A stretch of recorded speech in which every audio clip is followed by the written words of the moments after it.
President al-Assad stresses during his meeting with Bogdanov that Syria deals positively with the Russian efforts to find a solution to the crisis in Syria without any foreign intervention.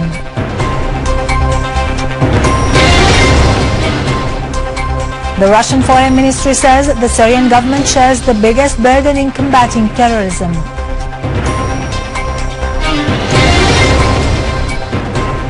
Thousands of Palestinians take part in the funeral of Minister Ziad Abu Ain, who was assassinated yesterday by Israeli soldiers.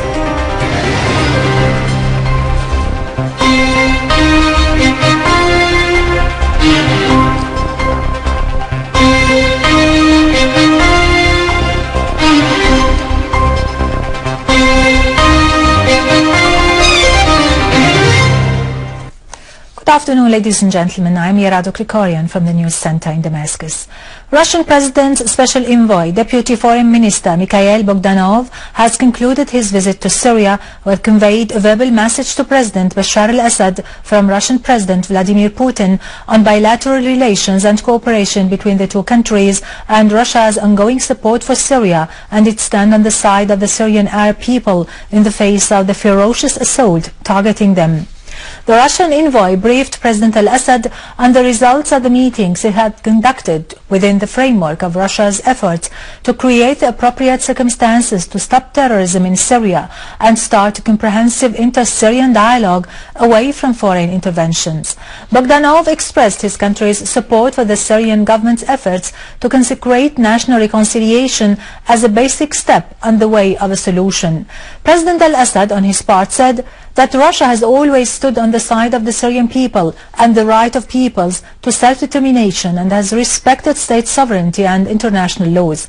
Syria is confident, the President added, that any Russian diplomatic move will be based on such principles and therefore it is dealing positively with the efforts exerted by Russia to find a solution to the crisis. Viewpoints were identical during the meeting that the success of any efforts to solve the Syrian crisis requires serious work to combat terrorism and extremism through real pressures to be exercised by the world community and deterrent measures to be taken against the states supporting terrorism. Emphasis was laid on the importance of continuing coordination and the exchange of viewpoints between the two countries to serve the interests of both friendly people and the restoration of stability to Syria and the entire region. Within the same context, the Russian Foreign Ministry has said the Syrian government bears the heaviest burden in combating the terrorism threatening the region.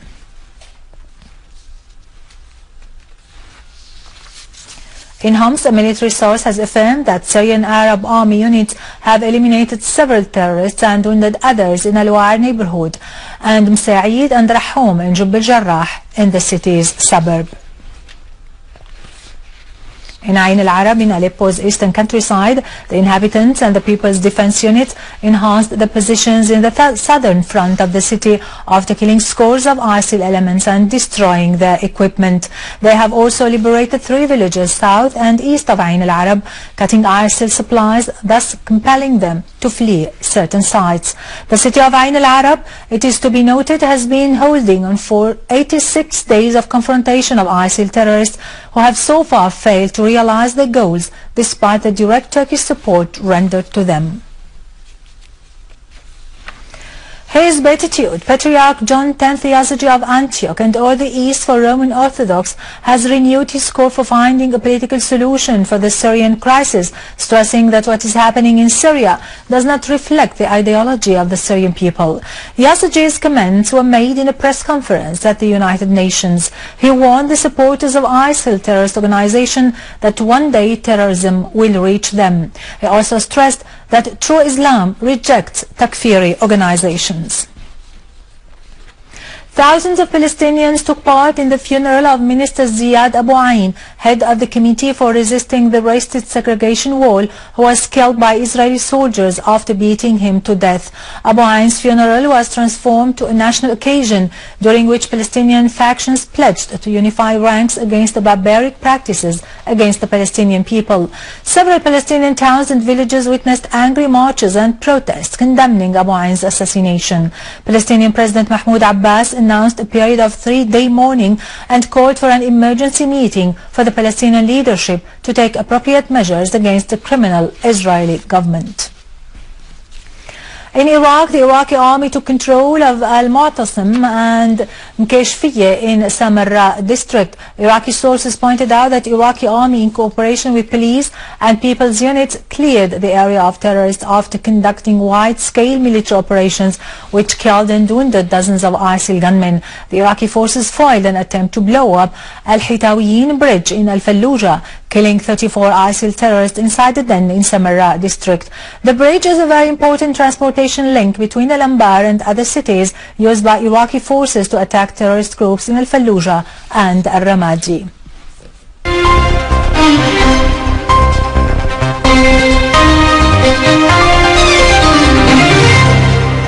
Finally, in our local news, activities have been held on the occasion of the International Day on the Elimination of Violence Against Women under the motto, Ashtar's Scream is the Cause of a Homeland, highlighting Syrian women's role in society, particularly following the acts of killing and rape they have been exposed to at the hands of the terrorists who have wreaked havoc throughout the country. Under the title, Ashtar's Scream is the Cause of a Homeland, activities were held at the Arab Cultural Center in Kafr Souseh in Damascus on the occasion of the International Day for the Elimination of Violence Against Women. They are sponsored by the Ministry of Social Affairs with the participation of officials, journalists, clerics and a number of Syrian women. We created with a number of friends, we created this association, Ashtar Descendants. Why Ashtar? Because Ashtar is a Syrian goddess. Well, I do believe that this is part of our war now, because most of it is cultural, and the ignorance of the role of the woman in the society. It's been, made the society lose lots of its values, and the half of it, because the woman is totally discarded by the mentality which is built up. Because of the savage war against Syria, a war that has also targeted Syria's people, civilization and economy, the need emerges to rebuild culture, values and ethics on the basis of joint citizenship and equal opportunities among all components of the Syrian people. دور المرأة خلال هذه الأزمة اللي نعيشها هنا في سوريا. The role of Syrian women in these circumstances is very effective. We are the grandchildren of Ashtar and all those women that history wrote about, who are symbols of civilization, heroism and humanity. When we think about all these achievements ancient women did many centuries ago, we see the same image reflected in our women nowadays, particularly during this savage war. The violence, rape and compulsory immigration perpetrated on women by the terrorists must be stopped in order for women to regain their self-respect and enhance their image at all levels. With this, we conclude our news for today. Thank you for watching. For more details about Syria and the region and to view this bulletin again, you can always visit our website in English, syriaonline.soi. Now to latest business and market news with Karun Kürkcan, but after a short break.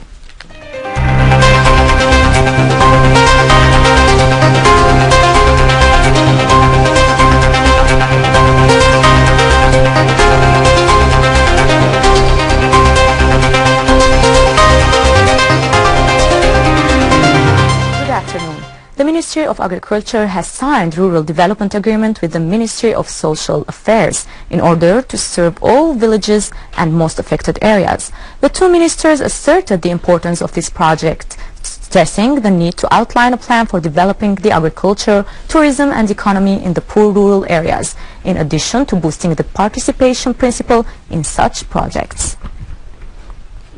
The Exporters Federation has held a meeting for the Syrian-Belarus Business Council with a view of developing the economic relations between the two countries and discussing the upcoming visit by the Syrian-Belarus Joint Committee to Belarus, scheduled on the 20th of next month.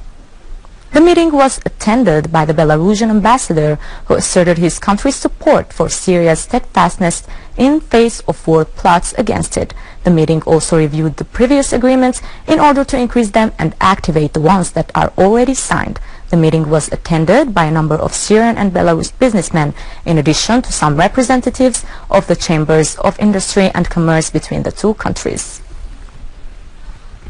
The Ministry of Economy and Foreign Trade has approved importing fuel and diesel for industrialists. Moreover, Deputy Minister of Economy and Foreign Trade clarified that the ministry is working to overcome the obstacles that face them in this concern in order to provide these materials and ease their access to the industrial facilities. On the other hand, the number of the applications to import fuel and diesel reached 10, with an estimated quantity reached about 10,000 tons. The price of one gas cylinder has increased in the black market for about 3,000 Syrian pounds. It seems that the gas crises are back after a relief period of several months.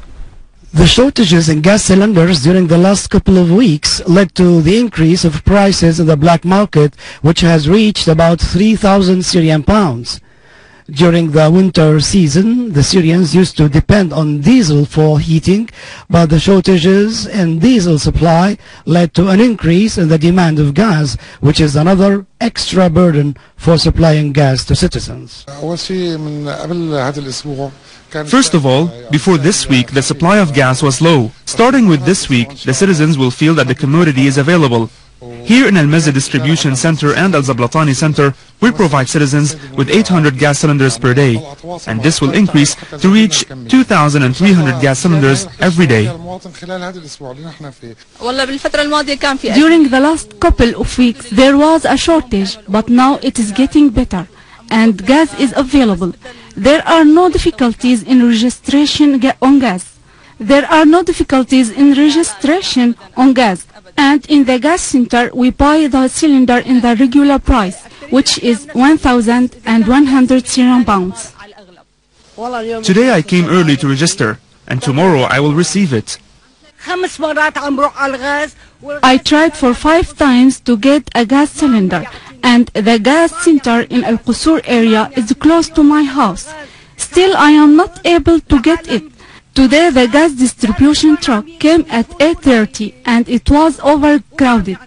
And even women couldn't get any cylinder. We don't know how much the prices are.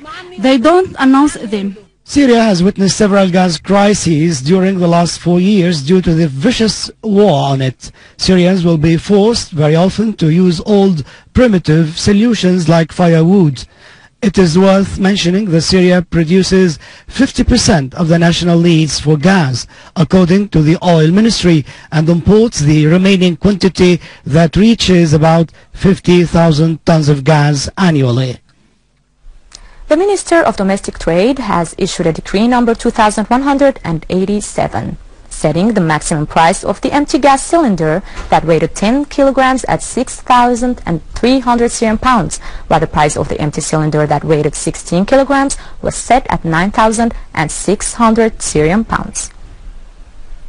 A report issued by Damascus Governorate showed that about 6,500 citizens have been compensated after damaging their properties due to terrorist attacks. Moreover, the number of the applications reached about 23,000 since the beginning of 2012, while the compensations amounts have exceeded 1 billion Syrian pounds. Brent and U.S. crude oil traded near the lowest price since July 2009, as Saudi Arabia questioned the need to cut output on speculation that OPEC's biggest producer will defend market share.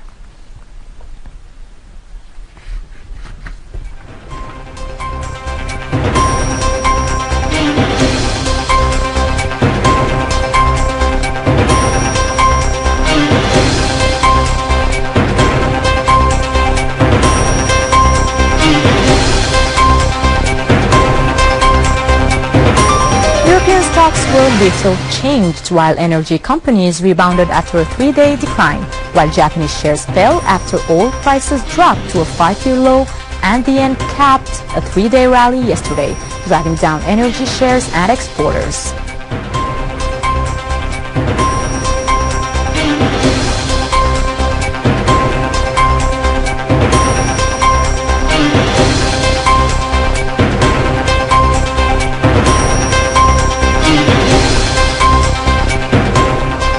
Gold held below the highest in more than 6 weeks as investors weighed prospects for deflation boosted by tumbling energy prices against signs of rising demand.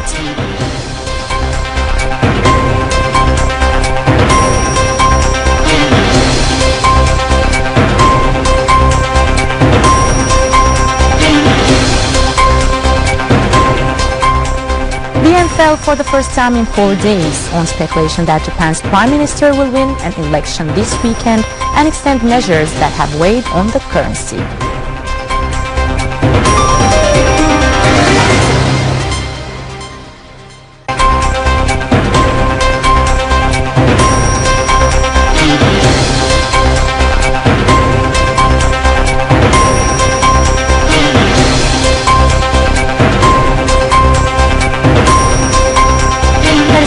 This reached the end of our news. Thank you for watching. Have a great day.